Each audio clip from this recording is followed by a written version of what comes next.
Талас облысындағы Манас районына қараштуу Бала Саруу айылынын тургуну Мелис Бекмурзаев учурда саясий кырдаал боюнча Назар Ньюс KG маалымат агенттигине үн катты. Кыргыз Республикасынын президенти Сооронбай Жээнбековго дагы убакыт бериш керек. Алмазбек Атамбаевдин кылганы туура эмес. Максат бийлик талашуу болуп калды. Азыр эл менен мезгил такыр башка, мурдагыдай заман эмес. Ынтымакты бузган кишинин Кыргызстанда жашоого укугу жок. Ким бийликти сол колдатса, ошолорду биз биринчи талкалайбыз. Эл менен ойнобосун, Кыргызстанды бөлбөйбүз жана жарбайбыз, деди Мелис Бекмурзаев. Булак Назар Ньюс KG төмөнкү тасмада толугу менен. Мен жеке өзүм оюнду айтайын. Мен оюмча Сооронбай Жээнбеков бул президенттикке умтулган эмес, чуркаган эмес. Муну Кудай Таалам алып келип президенттикке коюп берди бизге. Аны мен 2-3 жерден төбөм көккө жетти.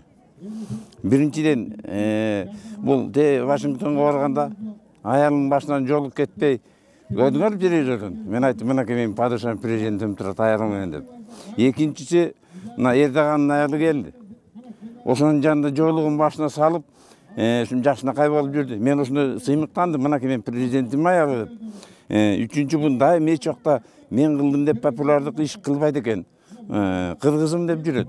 5 маал намаз окуусунда экен. Бул эле бул Кудай берген кызмат. Мына 6 жылга Кудай Таалам ушу Кыргыздын пейине берди. Эми биз Атамбаев мындай дейби, андай дейби, ал анын өзүнүн жумушу. Ал өзү кечөөнү ушунун талабын талашып бүгүндай кылган, ал өзү баа берсин. Кетип калган киши жөнүндө мен жаман айткым келбейт, Кудайга жакпайт. Ал өзүнө өзү Кудай өзү таркылат. Сооронбай Шарипович кылып аткан иш абдан туура. Анан кыргыз элине эмне? Мен ойлойм, биз ушу 5-6 жылдын ичинде мындай атканоктой учуп кетпейбиз. Бул ынтымак, сабырдуулук, ийгиликтин башкаты чоң неменин уйуткусу болуп атат. Бул буюрса мөмөдүн кийин берет. Буга сабыр кылып дайым утуп, анан бул белки президенттерде болуп ууру болбойт, мен ишенем. Бул уурдабайт Кыргызстанды, тонобойт, эки качпайт. Мен ага 100% ишенем. Кудай колдосун. Анан эл болгондон миңдеген сөздөр боло берет, минтет экен. Мен билем бул уур эмес.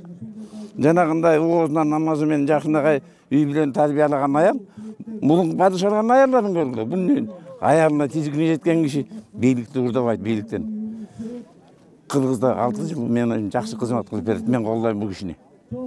Ишине ийгилик.